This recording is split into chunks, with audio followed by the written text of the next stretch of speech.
Sa kabila ng init ng araw at haba ng pila, hindi natinag ang libo-libong Dabawenyo na dumagsa sa campaign rally ng hugpong sa taong lungsod sa Barangay Bago Shiro Gym. Bit-bit ang pag-asa at tiwala. Sama-samang ipinakita ng mga taga-ikatlong distrito ang kanilang buong suporta sa mga kandidatong tumatayo para sa kanilang kinabukasan at sa liderato ni Mayor Baste Duterte. Narito ang ulat ni Jean Domingo.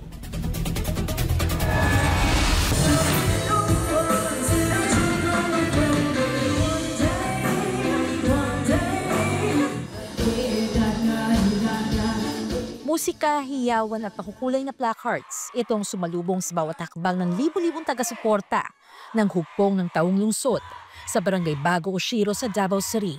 Parang pista ang atmosphere habang isa-isang lumantad ang mga kandidato ng ikatlong distrito.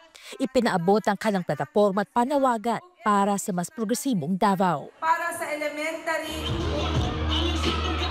Kasama nila si Mayor Baste Duterte na buong tapang na muling pinagtibay ang kanyang suporta, hindi lamang sa lokal na hanay kundi maging sa mga senatorial candidates ng PDP laban.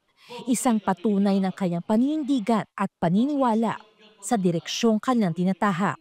Sa naturang pagtitipon, isa-isang ipinakilala at nagsalita ang mga lokal na kandidato sa ikatlong distrito. Attorney Sweet Advincula, Jopek Baluran, Abay Bargamento, Depot Clarion, Mirna Dalodo Ortiz, Rodolfo Mande, Petit Principe, Alberto Ungap, Dr. Enzo Villafuerte, Dr. Potpot Villafuerte, at Rachel Cizobrado.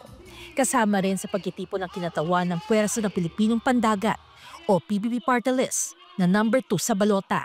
Isang grupong nagsusulong ng kapakanan ng mga mangingisdang Pilipino sa loob at labas ng bansa. Hindi rin nagpahuli si 3rd District Congressman Isidro Ungap, nakilala sa kanyang mga inisyatibong nakatutok sa lokal na kaunlaran. Ipinakilala rin sa entablado si Sebastian Baste Duterte, number 3 sa balota bilang Vice Mayor, at ang dating Pangulong Rodrigo Roa Duterte na number 2 sa balota bilang Mayor ng lungsod.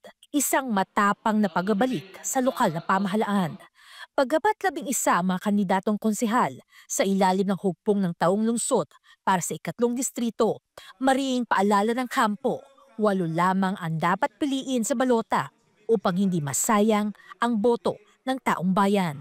Sa dami ng dumalot sumuporta, hindi rin nawala ang mensahe mula sa iba't ibang sektor, kabilang ang kinatawan ni Pastor Apollo Sikibuloy na nagpaabot ng mainit na pagbati at panalangin para sa tagumpay ng hugpong ng taong lungsod. Karong Mayo 12, ayaw kaliaw kalimtin ninyo atong kargo sa District 3 mga kaigalaan sa Davao City.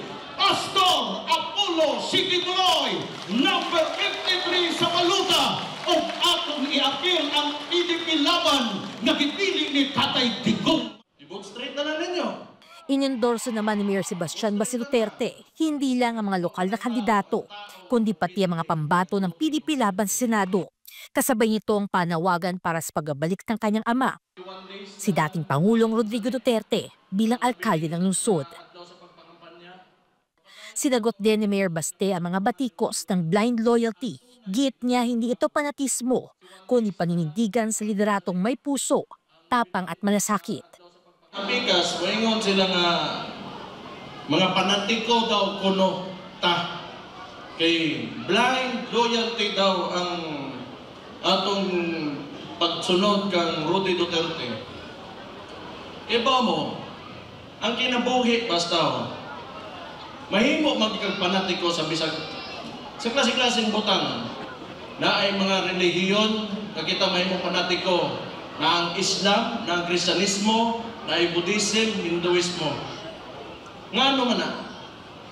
Kay tungod, ang relihiyon, ang ginatudlok kaayuhan. Ang ginatudlok, panagiusa, mga nindot nga butang aron maporma nimo imong komunidad sa sakto o tama nga pamaagi. Anay.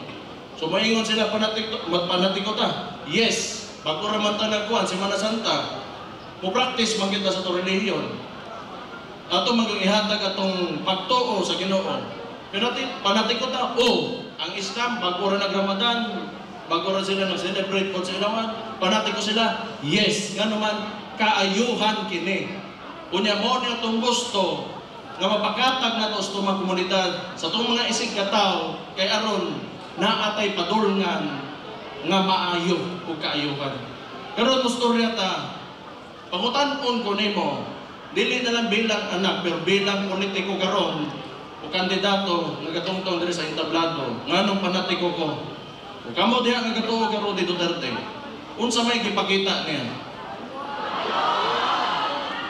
Ang ipakita niya, kung dili kaayuhan, paggugma sa nasod, pagtuo o pagkahiusa, tinabangay o labaw sa tanan, gatuo siya na ang Pilipino mubangon pa, sobra pa kung unsa siya karon. Sa kanyang mensahe, muli niyang pinasalamatan ang tiwala ng mga Tabawenyo at sinabing hindi pa ipinapanganak ang taong tatalo kay dating Pangulong Rodrigo Duterte. Kulang inyong pilion, akong hangyo, i-vote straight ninyo, hugbong sa taong lungsod.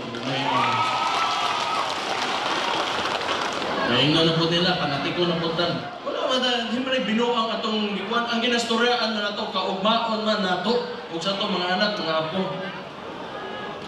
Sige mo sila ganang, huwag kayong politikan, sige rin pandaot. So, mandaot ko, dili. Kaya lang. Eh, lamang na benta niya, basig daot na.